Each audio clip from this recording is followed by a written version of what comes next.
Si Ita itu pergi kemana? Ini sudah larut malam. Mas khawatir, zaman sekarang ini kan banyak kasus kriminal. Dia hanya bisa berjalan ke sana kemari sembari mencoba terus menghubungi nomor Ita yang tidak aktif. Menurut visum kami, korban diperkosa terlebih dahulu sebelum dibunuh. Agnes panik ketakutan. Parno akibat mendengar teror arwah Ita. Mario meyakinkan kalau itu manusia, bukan arwah Ita. Mario pun membukakan pintu. Pengakuan orang pintar itu, sesajen ini digunakan untuk menangkal supaya sang arwah tidak mengentayangi. Saya akan mempertanggungjawabkan perbuatanku.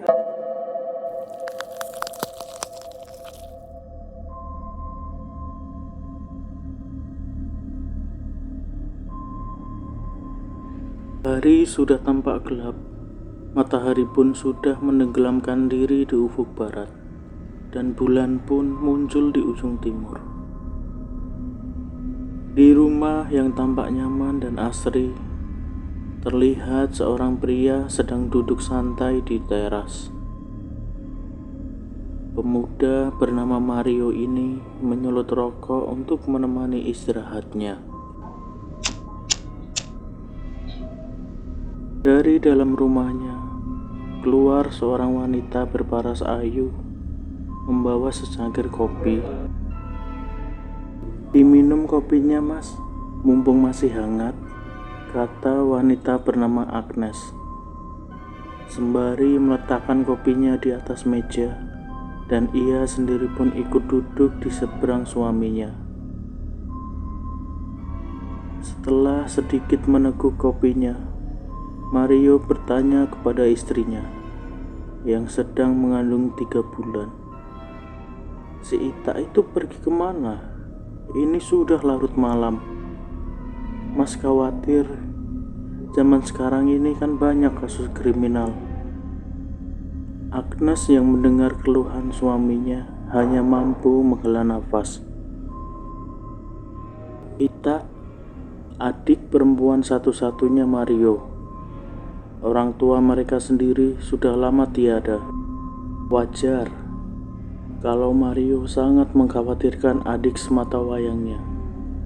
Walaupun masih berumur 15 tahun, Ita mempunyai wajah yang sangat cantik.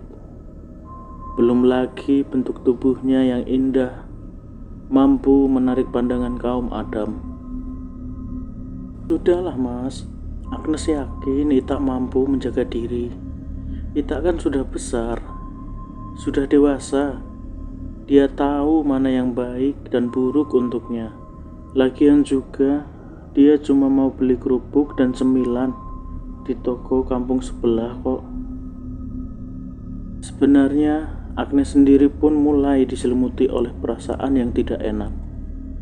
Tetapi, demi membuat suaminya tidak jauh lebih khawatir, Agnes pun berpura-pura untuk tenang.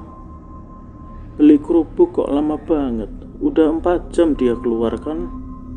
Perasaan Mas benar-benar tidak enak. Nomor HP Ita pun tidak dapat dihubungi." Tiba-tiba terdengar suara anjing melolong di kejauhan.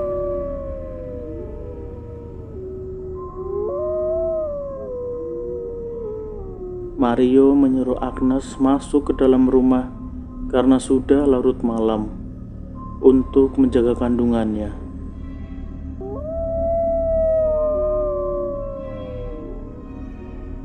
Mario dengan penuh sabar menunggu adiknya di teras sendirian. Sekitar pukul 1 dini hari, Ita pun tak kunjung pulang. Mario sudah terlihat panik. Dia hanya bisa berjalan ke sana kemari sembari mencoba terus menghubungi nomor Ita yang tidak aktif.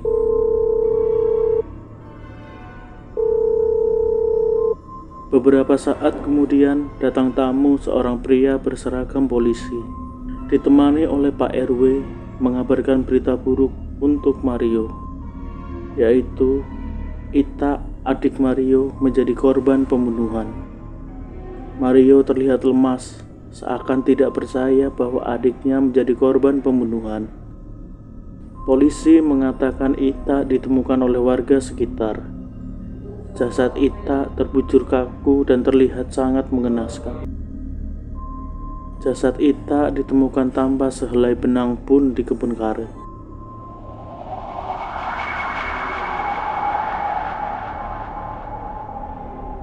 Mario dan Agnes terus memandangi mayat almarhum Ita yang masih berada di kamar mayat.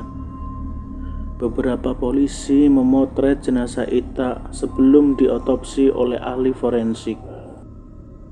Sambil menunggu hasilnya, Mario dan Agnes diminta untuk keluar ruangan. "Siapa yang tega melakukan ini padanya, Mas?" tanya Ita yang masih menangis di pelukan Mario.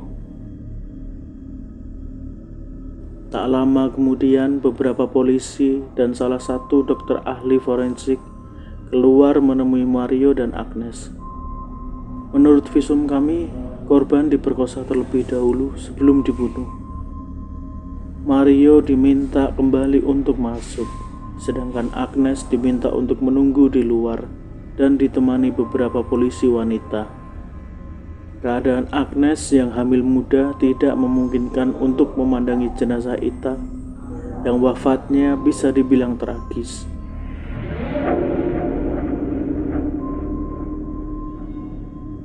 Mario kembali masuk dan terpaku memandangi Ita dengan luka tusuk di lehernya akibat pecahan botol kaca.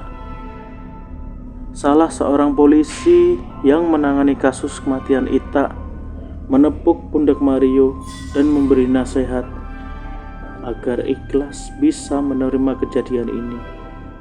"Kalau Bapak di posisi saya, apa dengan mudah berlapang dada menerima semua ini? Kalau memang kalian tidak mampu menemukan pemerkosa dan pembunuh adikku, biar aku sendiri yang akan turun tangan untuk mencari pelakunya," jawab Mario dengan kesal. Pemakaman pun dilakukan di keesokan harinya. Semasa hidupnya, Ita dikenal sebagai gadis yang baik dan juga ramah. Banyak warga yang prihatin dan merasa iba dengan kejadian ini.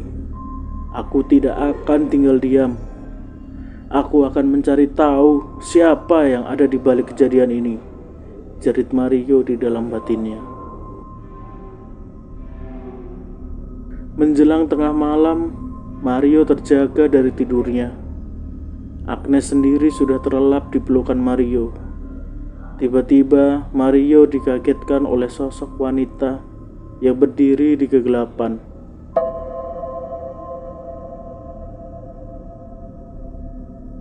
Mario langsung mengenali sosok itu, arwah Ita yang jenazahnya siang tadi dimakamkan, dengan muka pucat dan luka tusuk di lehernya. Mas Mario harus sabar. Biarlah semua ini Ita yang menyelesaikan." Hanya itu kalimat yang terdengar dari sosok arwah Ita. Tak lama, sosok itu menghilang di kegelapan. Mario hanya bisa menundukkan kepala dan meneteskan air mata. Beberapa hari kemudian, tanpa disangka Mario, ia mendengar berita yang sangat menggemparkan telinganya. Arwah Ita gentayangan di sekitar kampung. Ita mengetuk-ngetuk pintu rumah para tetangga, bersuara minta tolong sambil menangis. Tapi setelah para tetangga membukakan pintu, terlihat sosok Ita dengan luka tusuknya di leher.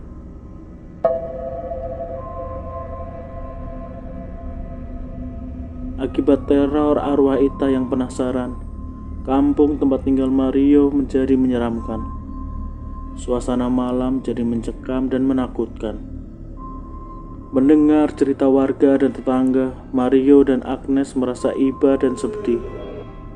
Mereka berpikir mungkin arwah Ita penasaran karena pembunuhnya belum ditangkap. Mario dan Agnes kebingungan memulai dari mana untuk menemukan pelakunya. Malam baru menunjukkan pukul 11. Untuk mengisi waktu waktu, karena belum mengantuk, Mario dan Agnes memutuskan untuk menonton televisi. Tiba-tiba terdengar suara ketukan pintu yang begitu keras dan berkali-kali.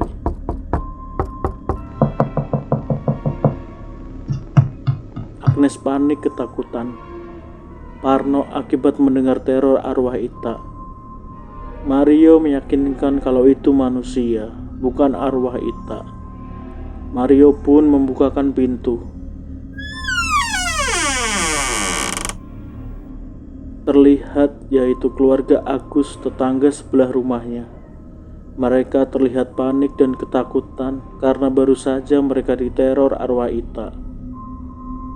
Agus adalah teman dekat Ita. Mereka berteman sejak kecil. Keluarga Agus meminta tolong ke Mario agar arwah Ita tidak mengganggu mereka.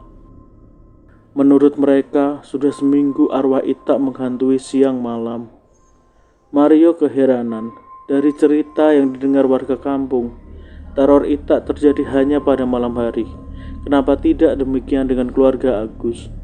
Keluarga Agus diteror siang malam. Mario sedikit menaruh kecurigaan kepada Agus. Mario mencoba tidak suuzon, dia harus menemukan bukti terlebih dahulu.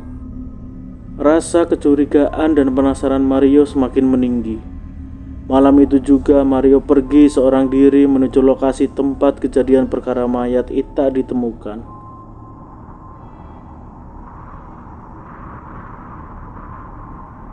Beberapa tukang ojek yang lewat ditanya satu persatu oleh Mario. Ia menemukan salah satu tukang ojek yang mengetahui dengan jelas kejadian naas itu. Tukang ojek itu melihat seorang pria tergesa-gesa keluar dari kebun karet. Segera tancap gas dengan motor ketika tukang ojek mendekati dia. Pak ojek ini tidak bisa melihat jelas sosok pria dan plat nomor motor tersebut karena keadaan jalan kebun karet gelap. Setiba di tempat pelaku itu kabur, tukang ojek mencoba memeriksa di balik semak-semak kebun karet. Betapa terkejutnya tukang ojek. Ia menemukan jasad Ita yang telanjang dan darah yang banyak akibat luka tusuk di leher. Tukang ojek itu pula yang melapor ke kantor polisi terdekat. Keesokan harinya, Mario mengunjungi makam Ita untuk berziarah dan mendoakannya. Saat setibanya di makam, Mario terkejut karena menemukan sesajen di atas makam Ita. Mario bergegas menemui penjaga makam yang kebetulan sedang menyapu di sekitar pemakaman. Mario menanyakan apakah penjaga tersebut melihat siapa yang meletakkan sesajen itu. Penjaga makam mengatakan ia melihat seorang pria dan satu orang tua yang malam-malam datang ke makam membawa sesajen. Sontak Mario menanyakan ciri-ciri sosok pria tersebut. Menurut penjaga, pria itu terlihat muda dan memiliki luka jahitan di dahi sebelah kiri. Mario pun teringat dengan ciri-ciri tersebut. Kecurigaan Mario terarah ke Agus. Semasa kecil, Agus pernah jatuh dari pohon, terluka di dahi dan harus dijahit. Kecurigaan pun mengarah semua ke Agus. Akhirnya Mario membawa sesajen itu ke orang pintar.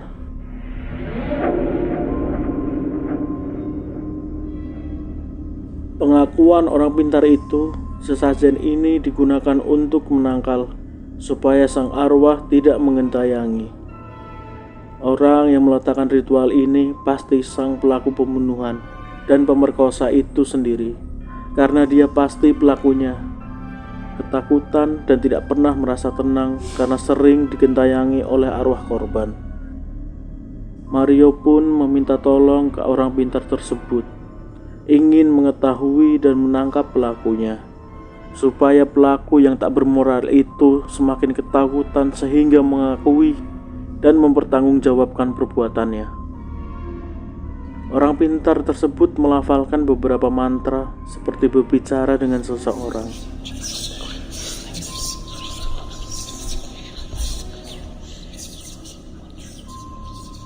Malam itu, ketika Agus lelah dan ingin tidur, Agus berbaring di tempat tidurnya. Sedikit terlelap, dia tidur, tiba-tiba terdengar suara Ita menangis. Agus pun mulai ketakutan karena hampir tiap jam Ita mengganggu Agus.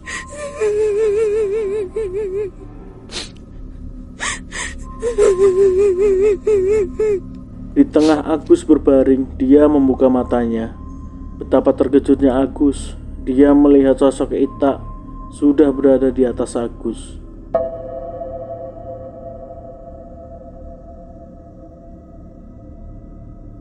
Seakan mencekik leher Agus dengan wajah pucat menyeringai. Gigi Ita berubah tajam semua. Leher berdarah-darah dengan tusukan botol kaca. Darah bercucuran jatuh ke wajah Agus. Agus pun berteriak.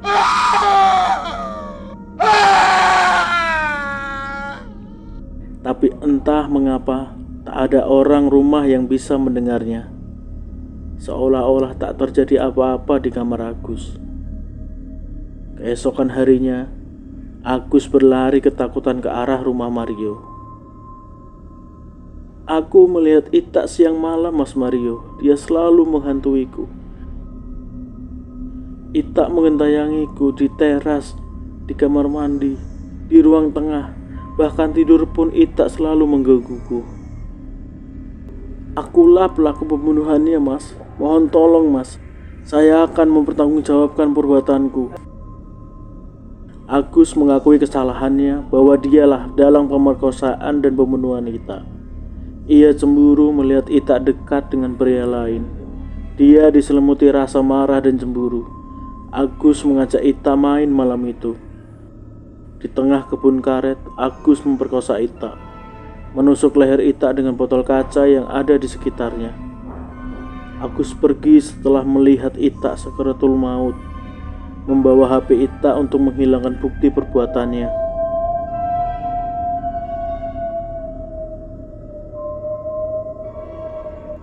Mario yang mendengar pengakuan Agus sejenak gelap mata.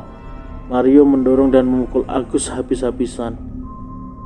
Kalau tidak ditahan oleh Agnes dan beberapa warga yang sedang lewat, ada kemungkinan Agus mati di tangan Mario. Segera warga membawa Agus ke kantor polisi untuk mempertanggungjawabkan perbuatannya. Atas tindakannya, Agus telah ditetapkan sebagai tersangka dan dijerat 4 pasal sekaligus. Pidana maksimal hukuman penjara seumur hidup atau pidana mati. Setelah pelaku tertangkap, teror arwah Ita pun menghilang. Keadaan sekitar kampung pun kondusif dan tenang.